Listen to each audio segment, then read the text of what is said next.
This episode of WDW Today is being sponsored by MEI and Mouse Fan Travel, the official travel agency of WDW Today. And if you're planning your next trip to Walt Disney World and you want to have a little extra help, want to have someone do all the little things for you, why should you do all the little things? I mean, we all know that we can all book resorts by ourselves and book all of airfare and all this other stuff, but why should you?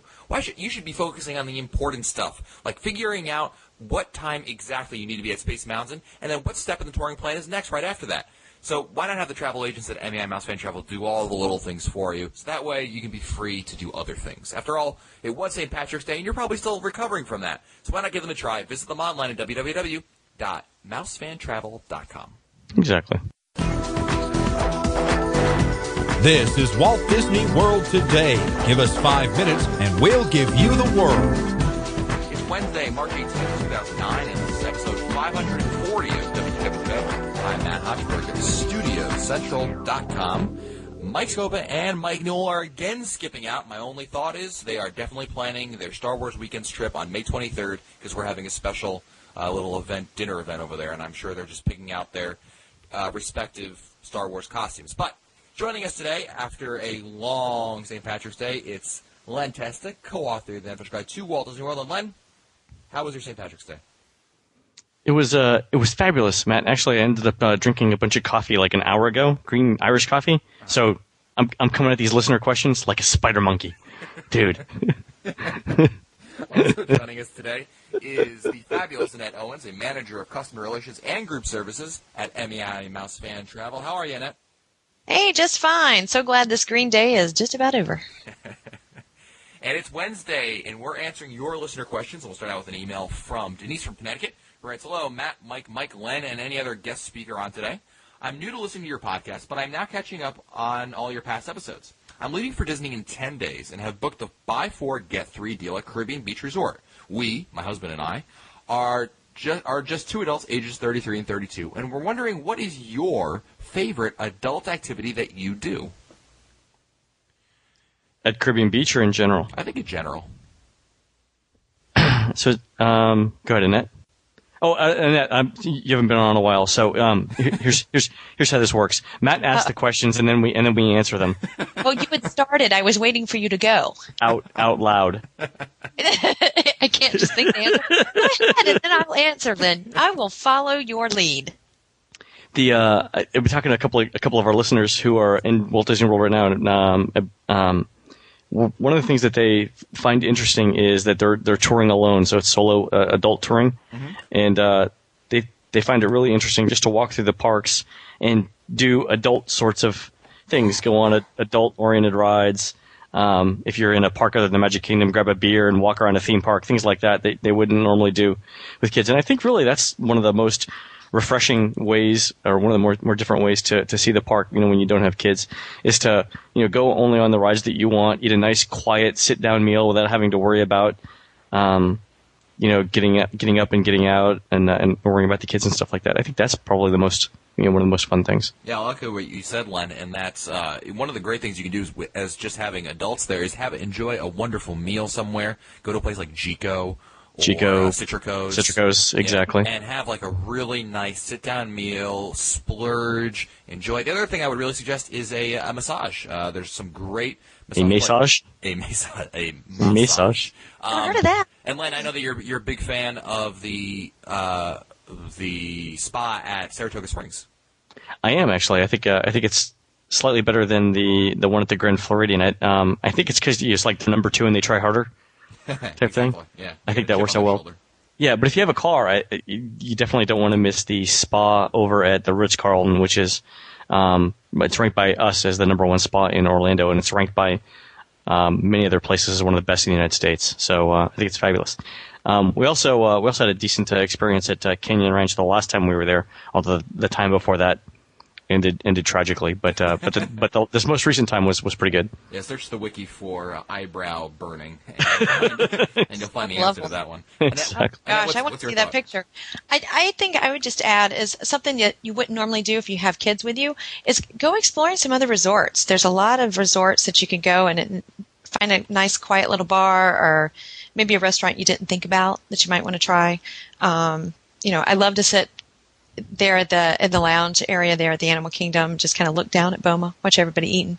But just kind of just find a quiet spot to chill. You don't have kids, enjoy. Yeah. Have we ever done best resort bars? That would be a great topic. That would be a good topic. We'll have to do that sometime. If Mike Newell was here, he would definitely recommend the Fort Wilderness Segway Tour. He's a big fan of that. Yeah. Next email is from... Talking bars. I was like, what? Next email is from Charles from Norwich, New York. Writes, hey guys, quite some time ago I heard a podcast of yours that had an interview with a former Walt Disney World employee. He spoke of starting at the bottom and eventually becoming an animator. At the time of the interview, he no longer worked at Walt Disney World. His story of how he always kept the magic flowing was amazing. What he did for the visitors to the park was the reason why I continued to visit Walt Disney World for every major family vacation. I always felt that magic, but could never tell where exactly it was coming from. Now I know. I was hoping you could tell me which episode it was and where I could find it. I would love to listen to that once again. I believe it was just in April in 2008. Thanks for keeping me excited for the next trip. And, of course, Charles is referring to our episode with Timmy Britt, episode 401. It's on www.today.com. It's a great episode. You can hear some great stories. If you haven't heard that one, definitely check it out. It's one of my personal favorite episodes. Cool. Next email is from David from Scotland. Scotland. Who writes, blimey. No, he didn't say that. No, why would he say that? That's British. Oh, dear God. David writes, big fan of the show and a regular to Disney World for many years. I often listen to your reviews of restaurants and think, yuck, we ate there once and hated it. We now go to the same places time after time. My question is, after a bad experience... Time after time. Go ahead. How long do you give it before you go back? How long do you give, say, T-Rex another go? Many thanks and keep up the good work. It's a great question. So Len, you go to a restaurant you're not a big fan of. So here's an interesting question prompted by the T-Rex comment. I was looking. Florida is one of the states that has all of its public, or is trying to get all of its public records online. Chief among these is their restaurant inspection list, and you can actually go online and find which restaurants in Walt Disney World have failed their health inspections. Yeah, interesting comment about T-Rex there. And I'm not saying that the two have anything at all to do with each other. Anyway, interesting. Wait, let me go Google while you answer. But let's just say I'm not going back there anytime soon. Yeah, I think for me, either two things have to happen. One, or bongos. Sorry, I'm sorry. Go ahead. Medina is cheering and victorious. Right I'll have to explain that. A year.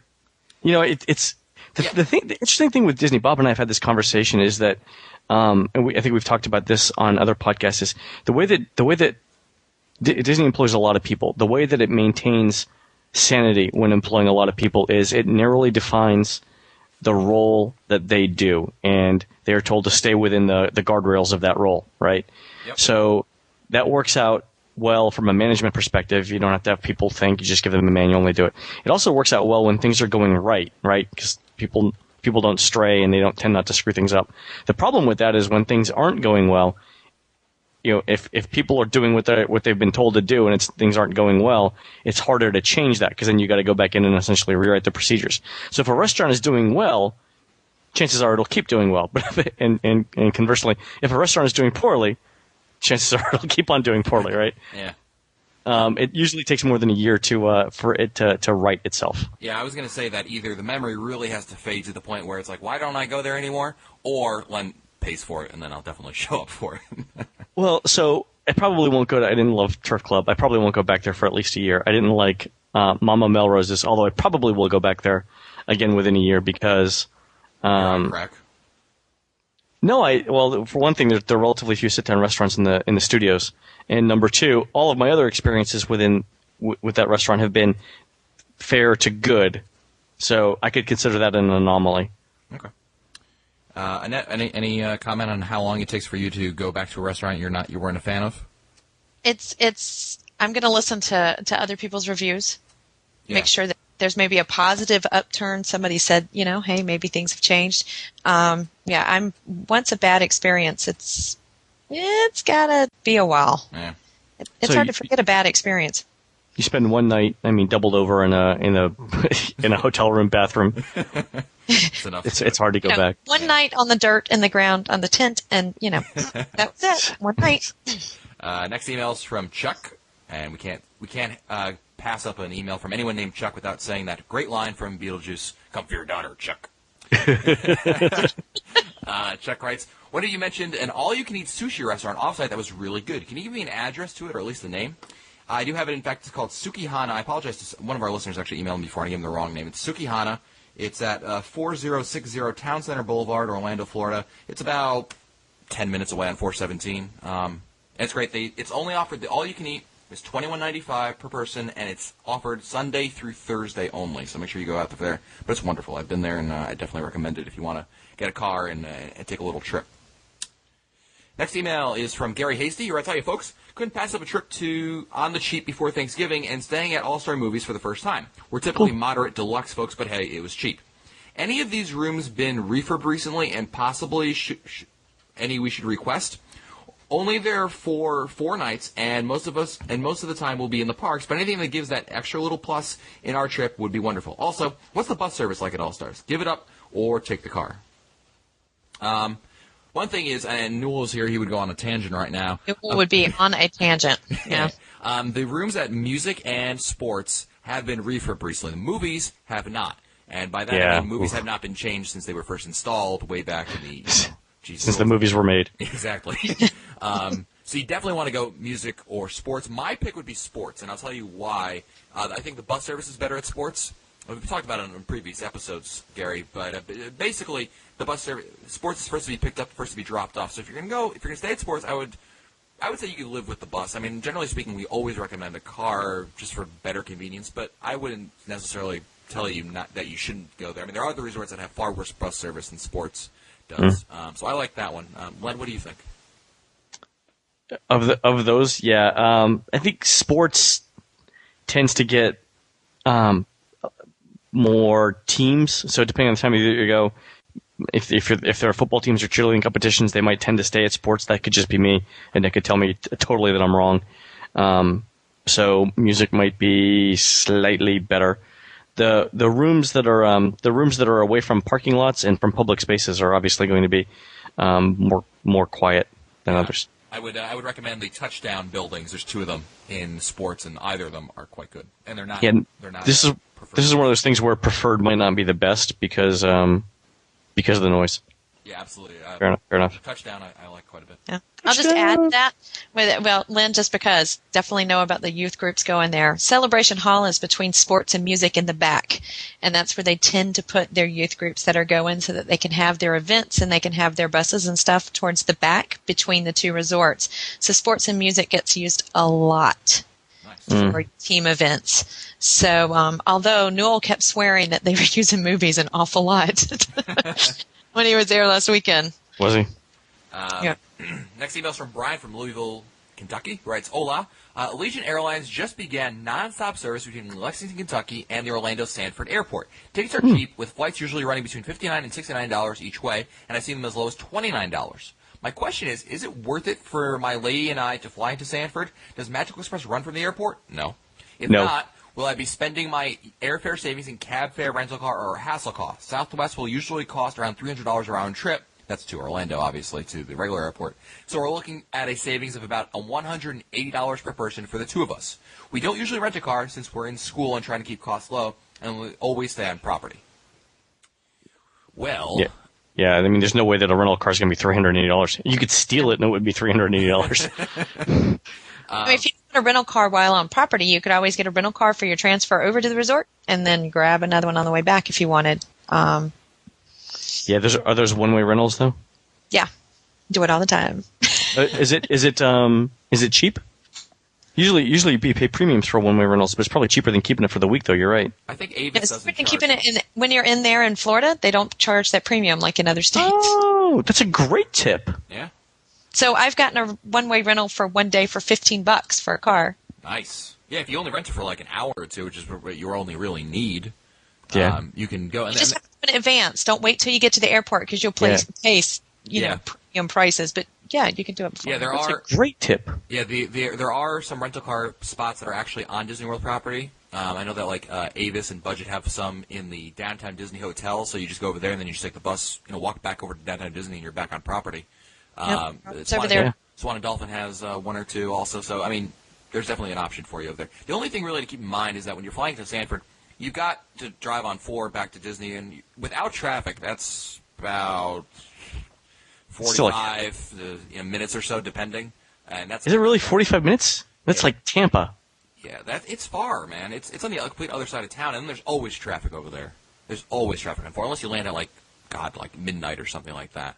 Well, it's still for me, from the time that I land to the time I get to Disney property, onto Disney property, is usually an hour and 10 minutes. Right. So how long would it be from the time that I would add. I mean, it would probably take you half an hour to get your bags, whatever. From sitting on your plane to getting your bags. Let's say, best case scenario, you get. I'm just trying to figure out how much incremental time it is, because it's not like the airport's right next to Disney World. You're still 19 miles away, right? Well, like what I'm saying is that it's from Sanford to Disney World. You're looking at probably a good 45 minutes at least. So what is that, like an incremental 20, 25 minutes? I would say I'd put it closer to about half an hour. Okay, half an hour though for $180 or $360. I mean, pretty soon that's Matt money. I mean, I mean, for that money, if it's $180 per person difference, I would definitely do it. If you're talking $50 a person, your time might be worth a little more to you, especially with Magical Express. Next email. Great question. Is from, good answer. Oh yeah, from Colin Carroll, who writes, "I have a question about resort parking. I'm going to Disney World soon and plan on going to Jelly Rolls one evening. During the day, I'll be at Epcot, so I'm wondering if I can park at Boardwalk, Yacht Club, or Beach Club in the morning and leave my car there all day. It will put my car in a convenient position so that when I finish my night at Jelly Rolls, I'll be all set. I'm going to be staying on property at Scopa Towers." Yeah, I think if you've got for Boardwalk, they're not gonna complain, especially if you have a parking permit from another resort. Just say you're gonna go grab something at the Boardwalk. Yeah. Not a problem. Okay, there you go. Next email is from... Who's this one from? Ken from New Hampshire. Hi, folks. I have a touring plan question. Ding. Woo. We're a family of 5, 3 children, and are going to the world the last week of April 2009, which is New Hampshire School Vacation Week. We've had good luck with crowds in past years, as it was a vacation week that is 1 week later than others on the whole. We might be staying on property if we can get an exchange into a DVC property using our interval timeshare. We have a request through them. Even if we do not get that, we aren't huge fans of getting up wicked early. The New England slang, Mike. Wicked early. Wicked. Wicked. To take the advantage of extra magic hours. After all, we are on vacation and would rather sleep in a little. If off property, we would drive to the parks, obviously.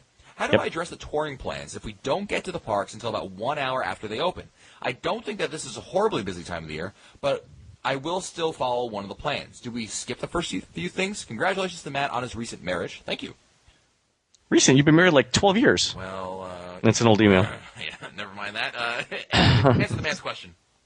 All right, so the general rule is skip one attraction for every 15 minutes you're late getting into the park. But I guess the question I have is he going to show up at 10 a.m. or 9 a.m. on a morning extra magic hour? So if it's I'm showing up at 9 when the park opened at 8 for extra magic hour, I would say just don't do that at all. That'd be bad. And if it's I'm showing up at 10 when the park opened at 9, then skip one attraction for every 15 minutes or so that you're delayed getting there. That usually works out well up to about 6 attractions, and then after that you just need a whole new touring plan. Fortunately, we have those on the site. So nice. Yeah, cool. Next email is from Francina from Fort Lauderdale, Florida. I just wanted your thoughts on the impact of the current economy on Disney, particularly the parks. Have you seen a significant drop in guests? If so, do you think deeper discounts will be in the works, maybe for annual pass holders? I assume that their current promotion of free admission on your birthday may have been prompted by our current state of affairs. What are your thoughts? My thought is if I had to give Fred Hazelton a nickel for every time he's answered this question, he would be a far richer man than any of us. So he actually has a blog entry on touringplans.com. Look under the blogs for this. But the short answer is through mid-February, crowds were actually up between 5 and 6% based on the same time last year. And then it dropped off a little bit from mid-February till like last week. So that Disney was running about the same as they were for 2008. So no drop, but no increase either, which I think, given the current state of the economy, is a pretty darn good performance by them. It's actually, I think, a little bit more crowded than Disney expected now. In fact, on Monday and Tuesday of this week, they actually increased the park hours in the Magic Kingdom because crowds were higher than they anticipated. Bless you. And they added a Spectrum Magic as well, both nights. So Good. I was going to say, I mean, I'm in the park at least once a week, at the studios doing an update over there, and I've noticed the crowds have been generally just as, I haven't seen a drop per se in terms of crowds. I think, if anything, I think it's been about the same or even more crowded. I mean, I know this past week with spring break being in town, I mean, it's been crazy over there. But I know that the bookings were a little bit different. If you listen to Monday's show when we had Mary Waring on, she was talking a little bit about, we were talking about the buy four, get three free, and how she was saying that she had heard that maybe Disney was a little concerned about their summer numbers, and that's why the offer's been extended a couple times. So that's an interesting. People are definitely booking closer in on their trips. That's a good point. Yeah, people are definitely booking closer. And the other thing too is, I mean, the thing that Disney's worried about is, they've announced this buy four get seven deal, and they're afraid that all that did was take the summer demand and move it to the first half of 2009. So people who would have gone in June, July, August instead went in January, February, March, April, May. So that's some concern for them. There might be another offer on that. That's all I'm saying. Okay. On the birthday offer, though, she asked something about did we think the economy was the reason for the get in on your birthday? No, it's they were already moving toward this, what will you celebrate? So the birthday thing came before we were all screaming about the economy. Yeah, no, absolutely. That thing was back when the economy was actually not the excuse for everything in the world. Next email is from Chris from New York. Writes, hi, I'm Matt, Mike, Len, and Annette. I really enjoy your guys' show, especially the topic-based ones. Kind of ironic since I'm writing a question. We used the unofficial guide last vacation, and it made things nice and easy. I hope to take my girlfriend to the world sometime in the next few years. Right now, it looks like we won't make it down there until about winter 2011, possibly. I figured, this is the first time we've ever gotten an email 3 years. Wow, look at that. Dude, that's some planning. That's admirable right there. Nice. I give myself a pat on the back for that one. Yeah, really. And we answered it in time. Of course, he wrote it in 2006. Actually, before he met the girlfriend. Exactly. It may be a different girlfriend by the time, but anyway. Totally. Emily / Sarah / anyway, go ahead. Bambi.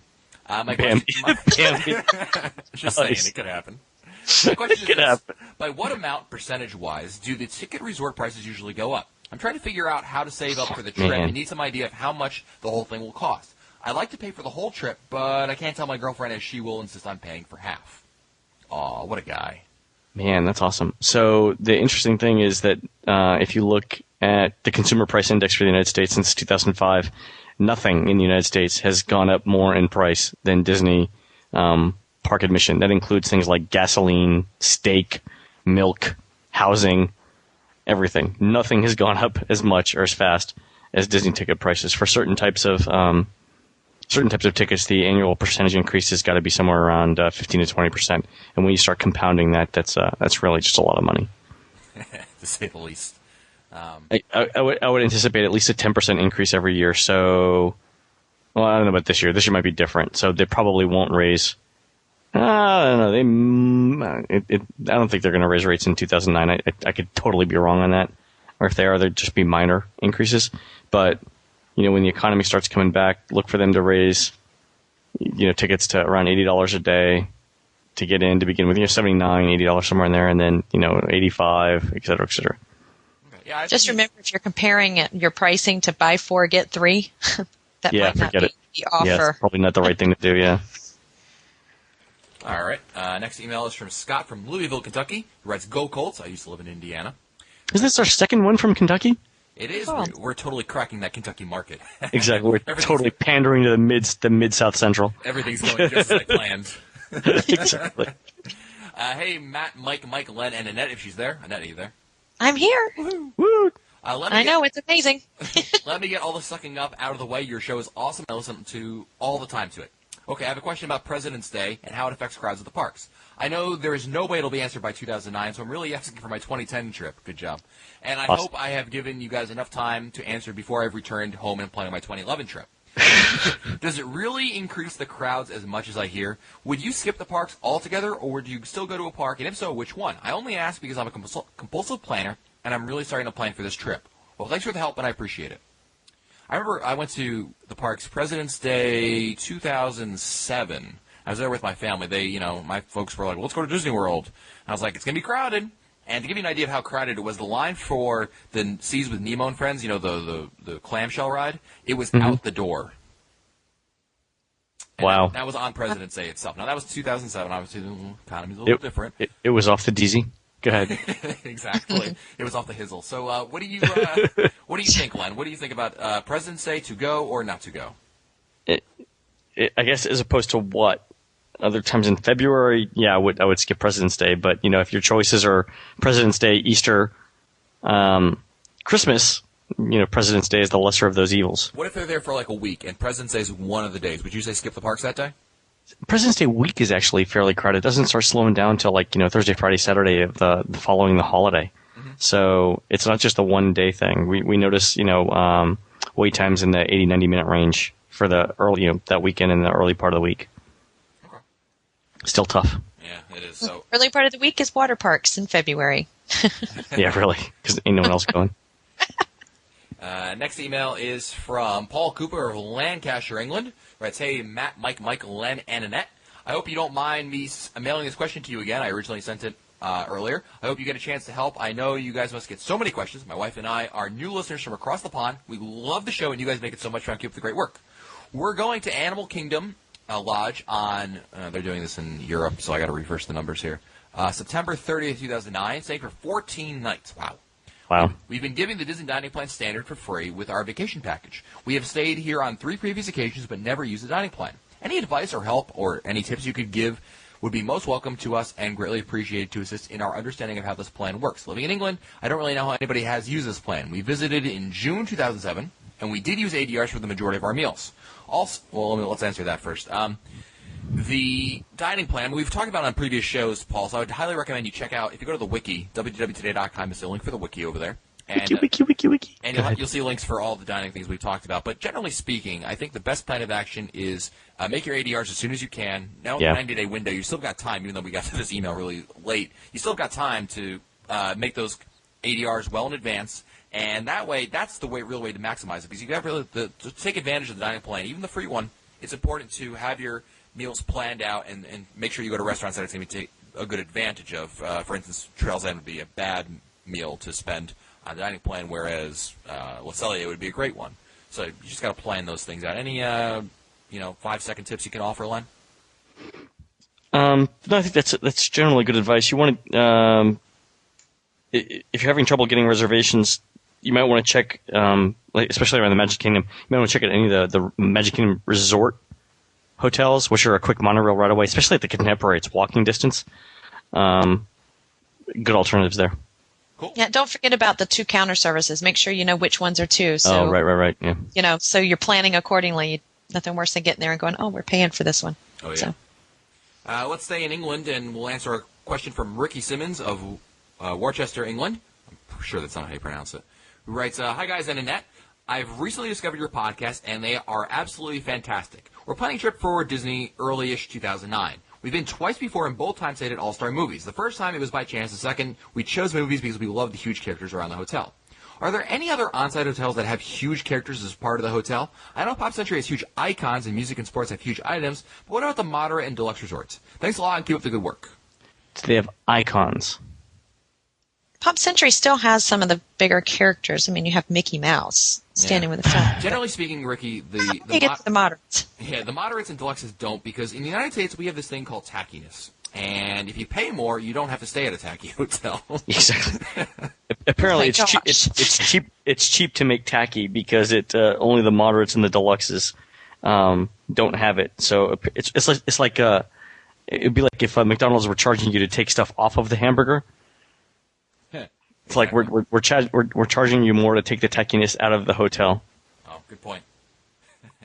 But generally, no. The answer to your question is no. There aren't any other besides the ones you've mentioned over there. There's a giant Bob Marley at Caribbean Beach. No, never mind. Sorry, wrong thing. Gosh. That was after I decided to eat the mushrooms I found in the lawn there. Never mind. Oh, Totally separate conversation. That joke just went over the 4th graders. Wow. Listen to this show. It's all right. It was supposed to. Go ahead.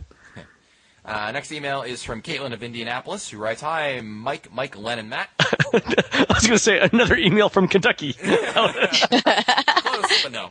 Kinda. My family and I are going to the World December 27th, and we'll stay there through the first few days of January. We aren't big on the giant crowds in the parks for the late-night fireworks on New Year's Eve, or other nights for that matter. We're staying at Fort Wilderness Cabins, and I'm wondering if the fireworks can be seen from the resort. Maybe from the boat launch, but no, I don't think so. No, I don't think so. 'Cause it's too far away. Yeah, We could see little bits and pieces when we were. at our campsite. Yep. But you can actually go to the beach, and you can see a decent amount of it, but the Contemporary is going to block a fair amount of it, as well as Discovery Island. But you can see from Fort Wilderness, you will be able to see the, oh, God, I'm blanking out on the name, the thing on the water at Electrical Water Pageant. Wow, it's like it was in my head. Smoke on the water? Deep purple? Smoke on the water, fire in the sky. In the sky? No. Place was burning down. Yeah. But so that one you can definitely see there. I mean, you can sort of see it. It's not like you see it if you go to the Polynesian, you get a great view over there. Yeah. Of the even Contemporary gives you a pretty good view. But if you really want to see it, I would recommend you to go over to Wilderness Lodge. There's a walking trail from Fort Wilderness. Go into the lodge and ask a cast member about seeing it from over there, because you can go up into the building, and at the end of the hallways there's windows, and if you pick the right window, you can see a perfect view of the Magic Kingdom over there. And you'll at least be able to see it. No music or anything, but just turn on Mouse World Radio and have Mike play it for you. You can totally do it. So, Matt, there is a walking trail between the Fort Wilderness and the Wilderness Lodge, but you're saying you're recommending they take it at night? Yeah, it's nice. It's scenic. Watch out for the armadillos. That's all I'm going to say. I was going to say, and she was never heard from again. I guess, but it is better than my recommendation, which was going to be to swim over to Discover Island and see what you can see from there. Sort of like an Island of Dr. Moreau thing. Go ahead. Without Newell here, I have no idea how much time we have, so I'm going to say this is our last question. We may be at like 18 minutes, but I'm going to say we're probably close to the 30-minute mark. And without Newell here, without Scopey here, that means, Len, you get to pick the last question of the day. Are you ready? I love it. Go ahead. All right. Your options are comfy feet, Ooh. fast pass, pay it forward, or something different.